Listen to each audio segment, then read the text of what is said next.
Bonjour, bienvenue sur ma page. Aujourd'hui, je vais vous parler du grand, de l'immense Neal Adams, et pas pour vous parler de sa technique, ou de son art en général. Je l'ai déjà fait un tout petit peu avec la vidéo sur les X-Men, mais également, il y a plein de gens qui le font beaucoup mieux que moi. Non, aujourd'hui, je vais vous parler du Neal Adams social, du défenseur des droits de l'artiste américain. Mais comme toujours, avant d'entrer dans le vif du sujet, une mise en place du contexte s'impose. Suivez le guide. Neal Adams a commencé sa carrière artistique en travaillant dans la publicité et les comic strips de journaux. Puis il s'est fait remarquer dans le monde des comics avec Deadman et The Spectre chez DC, ainsi que ses travaux chez Warren. Ensuite, il a travaillé temporairement chez Marvel tout en travaillant encore chez DC. Puis, il a travaillé exclusivement chez DC et dans sa propre boîte Continuity. Voilà, fin de ce résumé très succinct de la carrière de Neal Adams. Et maintenant, on va s'occuper de ce qui m'intéresse vraiment chez le bonhomme, son engagement social. Il semble que Neal Adams ait lutté toute sa vie professionnelle pour que non seulement lui, mais également tous les autres dessinateurs de comics américains soient mieux reconnus par les éditeurs et que ces derniers leur offrent des avantages sociaux. Augmentation du tarif de la page, intéressement aux bénéfices, droit d'exploitation lors de la création d'un personnage original, retour des planches originales, etc. Je ne vais pas couvrir toutes ces actions sociales dans cette vidéo, elle est beaucoup trop courte pour ça, mais je vais couvrir celles qui me semblent être les plus importantes. Et avant d'aller plus loin dans cette vidéo, un point qui est vraiment très important, vous allez voir que les mots syndicat et syndicalisé n'apparaissent quasiment pas dans cette vidéo. Pourtant, d'après sa définition, le syndicat permet à un groupe d'employés de se réunir et d'avoir ainsi plus de poids quand ils essaient de négocier avec un éditeur, que s'ils essaient de le faire individuellement. Il faut savoir que les syndicats sont plus ou moins diabolisés aux USA. Ils étaient un poil mieux acceptés dans les années 70 qu'ils ne le sont maintenant, mais cette acceptation reste quand même très limitée. Autre point très important, aux USA, un freelance n'a pas le droit de se syndicaliser, c'est dans la loi. Les gens qui ont le droit de se syndicaliser sont uniquement les employés à plein temps ou à mi-temps, mais pas les freelances. Or, les artistes qui travaillent dans l'industrie du comic books, qu'ils soient dessinateurs, encreurs, lettreurs, coloristes, scénaristes, sont à 99% des freelances. Ces freelances n'ont pas le droit de se syndicaliser, alors que ce sont eux qui en auraient le plus besoin, enfin qui auraient le plus besoin du support d'un syndicat. Ce qui explique aussi pourquoi les choses n'ont pas changé depuis les années 40, mais j'y reviendrai en fin de vidéo. Légalement, les artistes freelance sont considérés comme des independent contractors, ce qui peut se traduire par travailleurs indépendants. Et ils signent un contrat avec les éditeurs qui les engagent en tant que work for hire, ce qui signifie travail sur commande. Retenez bien toutes ces notions, pas de syndicalisation, enfin syndicalisation interdite, work for hire, freelance, independent contractors.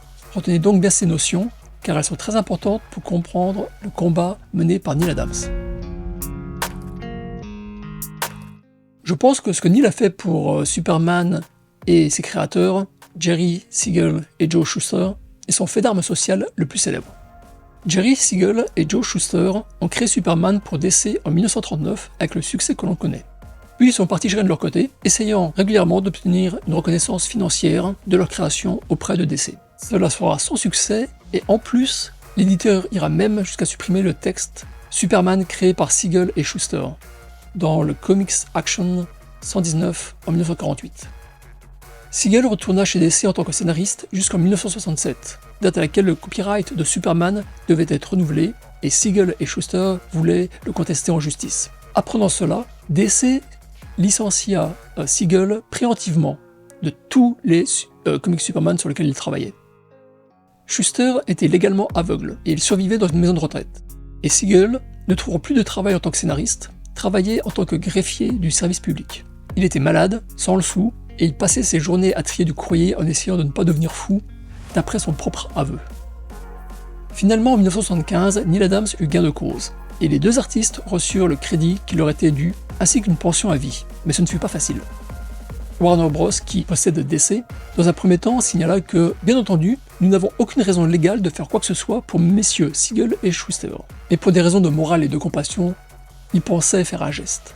Ils offrirent dans un premier temps $15 000 par artiste, et pour chaque année suivante, mais Neal Adams demanda et obtenu 20 000 $. Bien sûr, il y eut encore d'autres problèmes juridiques plus tard, avec les descendants de Siegel et Shuster. Je veux tout le temps dire Simon et Schuster. De Siegel et Schuster, mais ça n'entre plus dans le cadre de cette vidéo. En ce qui concerne le combat de Neal Adams pour Siegel et Schuster, il remporta une victoire. Ils remportèrent une victoire. Jusqu'au début des années 60, les dessinateurs de comics étaient des freelances. C'est-à-dire qu'en théorie, ils pouvaient travailler où ils voulaient, et leur employeur n'avait pas à leur payer de jours de congé, de pension, ou tout autre avantage social auquel avaient droit les employés à plein temps. Je dis bien en théorie, car en pratique, en réalité, une fois employé par un éditeur, il était mal vu, voire carrément interdit, de travailler pour un autre éditeur. Adam va révolutionner tout ça en 1967. Fort de son statut d'artiste phare de chez DC, chez qui il avait remis au goût du jour Batman, une créature de la nuit et non plus un bouffon coloré, il avait aussi aidé au lancement de Deadman, donc c'était un artiste phare, mais il comprenait aussi les limitations qui lui étaient imposées chez DC. Les éditeurs de chez DC étant notoirement célèbres pour ne pas remettre en question le statu quo.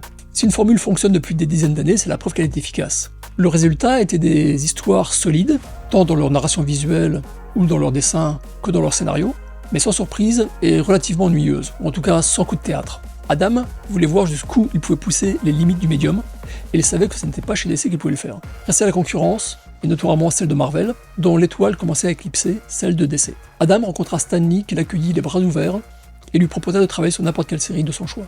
Après avoir accepté de lui laisser le coup des franches sur les X-Men, série qui allait être annulée d'un numéro à l'autre, Stan Lee demanda à Neal Adams sous quel nom il voulait travailler, sous quel nom de plume il voulait travailler, puis avec quel surnom. Neal surprit une fois de plus Stan Lee en lui disant qu'il voulait travailler sous son vrai nom, sans surnom. En faisant ceci, ce tout petit détail, Adams pava la voie pour tous les artistes qui vinrent après lui.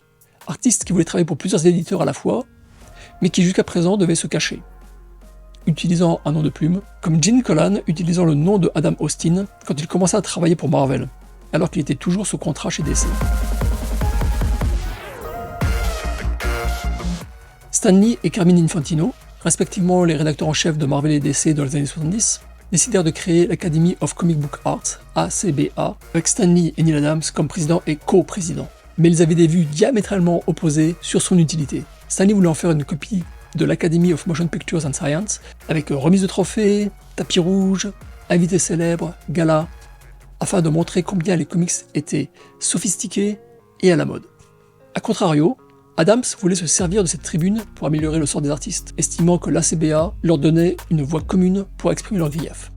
Durant l'un des tout premiers meetings, quand Adam prit la parole, il dirigea son discours loin de la jet set de Stan Lee et se mit à parler d'une augmentation du prix des pages à payer aux artistes et de la retraite des artistes.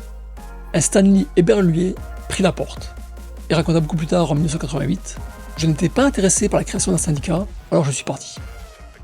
Pour lever des fonds, l'ACBA publia un sketchbook annuel où participèrent entre autres Neal Adams, Dave Cockrum, Gil Kane, Howard Chaykin, Jim Starlin, Jim Steranko, Wally Wood, John Byrne, Bernie Wrightson, bref, le gratin de la profession.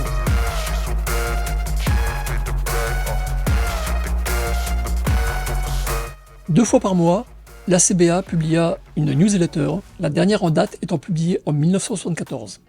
Carmine Infantino cherchait un moyen pour éviter de payer les artistes plus cher, et il le trouva avec Tony DeZuniga, l'artiste philippin. Celui-ci servit d'intermédiaire entre l'éditeur basé aux USA et les artistes basés aux Philippines. Ces artistes acceptant d'être payés bien en dessous du tarif demandé par les artistes de l'ACBA. Il faudra attendre les années 80 et l'arrivée de Janet Kahn en tant que rédacteur en chef de chez DC pour que DC change sa politique financière vis-à-vis des artistes et accepte de les payer plus, principalement dans le but d'inciter les artistes de chez Marvel à venir chez DC. Après avoir atteint une partie de ses objectifs, notamment grâce à la politique éditoriale de Atlas Seaboard, pour plus de détails, regardez ma vidéo, les liens comme d'habitude dans la description de cette vidéo, la CBA a perdu de son intérêt et finalement ferma ses portes en 1977. Et Neal Adams créa dans la foulée la Comics Creator Guild. Notez que durant l'existence de l'Académie, la CBA, des Shazam Awards furent distribués entre 1970 et 1975, ces récompenses correspondant aux Oscars et aux Césars du cinéma. Parmi les récompensés, notez le meilleur nouveau talent pour Barry Windsor Smith en 1970, le Special Achievement by an Individual pour Jack Kirby et son Fourth World en 1971. En 1972, sur Swamp Thing, conjointement le meilleur scénariste pour Len Wein et le meilleur artiste pour Benny Watson, les meilleurs nouveaux artistes pour Jim Starlin et Walter Simonson conjointement en 1973, et le Hall of Fame pour Jack Kirby en 1974. Neal Adams créa la Comics Creator Guild en 1978. Notez bien qu'il s'agit d'une guilde et non pas d'un syndicat. Comme expliqué précédemment, les artistes freelance n'ont pas le droit d'être syndicalisés en Amérique, et une guilde est un compromis légal permettant aux freelance d'être représentés. Cette Comics Creator Guild avait ses réunions dans les locaux de Continuity Inc., la maison d'édition créée par Neal Adams. La guilde fut principalement créée en réponse à un nouveau contrat que Marvel voulait faire signer à ses freelance, stipulant que tout travail artistique fait pour Marvel était du type Work for Hire, et en tant que tel, toute création produite sous ce contrat et les droits d'exploitation liés à ce contrat appartenaient à Marvel pour toujours. Je vous laisse une seconde. La toute première réunion pendant laquelle Adams expliquait son but et ses objectifs eut lieu durant l'automne 1978. Neal invita Jim Shooter, alors rédacteur en chef de chez Marvel, et dans l'assistance, il y avait entre autres Steve Ditko, Chris Claremont, Frank Miller, Howard Chaykin, Walter Simonson et bien d'autres.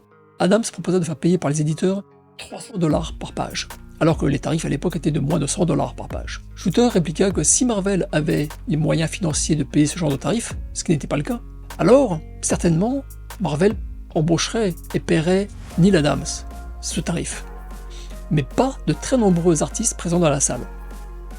Neal ajouta que les dessinateurs étant les créateurs des pages et les encreurs étant par définition leurs assistants, les dessinateurs devaient recevoir l'intégralité des originaux en retour, à charge pour eux de décider de donner ou pas quelques pages aux encreurs. Bien évidemment, la plupart des encreurs présents à la réunion quittèrent cette réunion à ce moment précis. Finalement, Neal, toujours sur le sujet des planches originales et de leur retour aux artistes, commença à parler de Jack Kirby et Steve Ditko, disant que la guilde ferait de son mieux pour que les pères fondateurs de Marvel soient traités correctement et reçoivent leurs planches en retour. C'est là que Steve Ditko intervint, publiquement, disant en substance que lorsqu'il avait commencé à travailler pour Marvel dans les années 60, il était un adulte, qu'il avait parfaitement compris les clauses et les limitations du contrat qu'il avait signé, et qu'il ne voulait pas que Neal se serve de lui comme représentation physique de la guilde. Commentaire qui littéralement mit fin à l'histoire de la guilde le jour de sa création.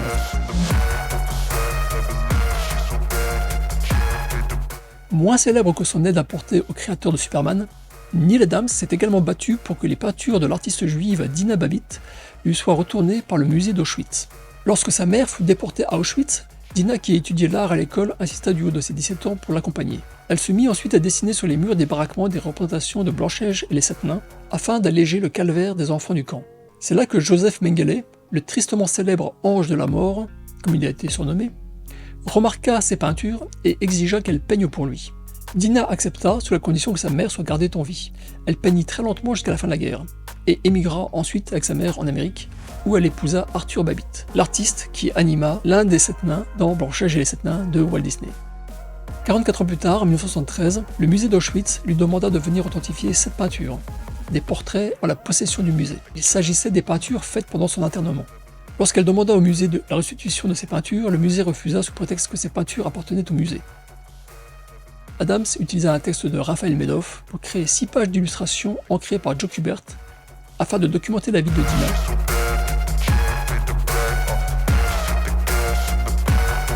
Avec une introduction de Stanley dans We Spoke Out, Comic Books and the Holocaust.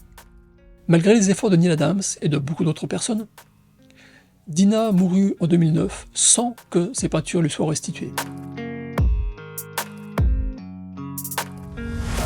Neal Adams a toujours essayé d'aider les autres artistes, soit à commencer leur carrière, soit à obtenir ce qui leur était dû. Il a utilisé sa boîte Continuity Studio en partie dans ce but. Rapidement, Continuity est devenue la boîte où il fallait travailler si on voulait commencer sa carrière dans les comics. Neal Adams louait une partie des locaux à des amis artistes qui travaillaient pour Continuity. Continuity recevait un projet, et soit Neal Adams, soit Dick Giordano commençaient par dessiner les visages des personnages principaux, et laisser le reste à qui voulait le faire. Les Krusty Bunkers ont commencé de cette façon en 1972. Le vendredi devant la journée où les artistes venaient récupérer leurs chèques, venaient déposer leurs planches, ils discutaient entre eux et ils venaient aussi ancrer des pages sous le nom collectif des Krusty Bunkers. Il y eut plus ou moins 60 artistes qui travaillèrent sous ce nom. Au tout début, chaque artiste ancra une partie d'une planche dans son style propre, ce qui donna un patchwork étonnant. Mais sous la pression des différents éditeurs, les Krusty Bunkers développèrent un style commun plus ou moins en un an. Mais le professionnalisme et l'expérience aidant, un par un, ces artistes décidèrent de voler de leurs propres ailes, et Adams arrêta l'expérience en 1977, bien qu'il ressuscita le nom de 1985 à 93 pour les comics publiés par sa propre boîte, Continuity Comics. J'ai essayé de faire une vidéo la plus digeste possible. Mais avec un sujet aussi trapu que le syndicalisme aux USA, vous vous doutez bien que j'ai dû passer sous silence beaucoup d'informations, et que j'ai dû en condenser aussi beaucoup. J'espère ne pas avoir dit trop de bêtises, et pour ceux qui veulent pousser l'analyse un peu plus loin, j'ai mis en description de la vidéo les liens des principaux textes que j'ai utilisés. Ils sont bien évidemment en anglais. Même si Neal Adams a eu des hauts et des bas dans son combat social, bien évidemment, le fait est qu'il a eu une grande influence, et a permis de rendre public le combat mené par les artistes de comics pour le respect de leurs droits. C'est principalement grâce à lui que Siegel et Shuster sont reconnus aujourd'hui comme les papas de Superman, que la pratique de rendre les planches originales aux artistes est maintenant communément acceptée par tous les éditeurs. Il a influencé des rédacteurs en chef comme Janet Kahn et Jim Shooter, respectivement chez DC et chez Marvel, les poussant à créer des divisions au sein de Marvel et DC, respectant les créations des artistes et leurs droits d'exploitation, avec respectivement Epic et Vertigo. L'Amérique étant l'Amérique, il n'y a toujours pas, à l'heure où je fais cette vidéo, de syndicats ou de guildes représentant efficacement les artistes et leurs droits. La grille salariale proposée par Neal Adams en 1978 n'est toujours pas en usage en 2025. Comme Adams a passé la majeure partie de sa carrière d'artiste de comics à travailler pour DC, j'ai illustré cette vidéo avec des images provenant du Neal Adams DC Classic Artist Edition, le dernier ouvrage de plus de 300 pages édité par Scott Dumbier pour IDW.